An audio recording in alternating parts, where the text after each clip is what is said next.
So దీనికోసమే అబద్ధం చెప్పి ఆఫీస్లో లీవ్ పెట్టావన్నమాట. అంతే కదండి మరి. అయినా ఇంట్లో అమ్మకు కూడా తెలియకుండా ఏంటిది అంటే ఇది నీ ప్యాషన్ అర్థమవుతుంది. బట్ అలా కాదు, మా అమ్మకి నేను ఎవరి మీద ఆధారపడకుండా నా ఇన్కమ్తో పెళ్లి చేసుకుని ఒక మంచి లైఫ్ లీడ్ చేయాలని తన కోరిక. తను నా కోసం చాలానే సాక్రిఫైస్ చేసింది. తను అనవసరంగా బాధ పెట్టడం ఎందుకని ఇలా జాబ్ చేస్తూ ట్రై చేస్తున్నాను. అసలే మా అమ్మకి ఎంత చెప్తే ఎంత ఆలోచిస్తుంది. ఓకే. అవును, మీరు ఎందుకు ఎప్పుడు జైల్లో జైలర్లా మొహం అని పెట్టుకుని ఉంటారు? అంటే ఇది నా ఫస్ట్ జాబ్. నేను జాబ్ చేయడం నాన్నకి ఇష్టం లేదు.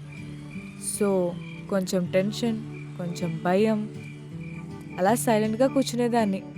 కానీ తర్వాత దాన్ని చూసి అందరూ భయపడడం మొదలుపెట్టారు. బాగుంది కదా అని నేను కూడా కంటిన్యూ చేశాను. అమ్మని నేను కాదు, మీరు అసలైన ఆర్టిస్టు.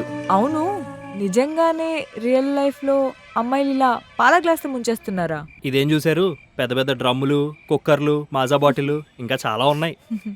నిజంగా నా లైఫ్లో నువ్వు ఉండుంటే ఒక్క సెకండ్ కూడా ఆలోచించకుండా పాల గ్లాస్ ఖచ్చితంగా వాడేదాన్ని.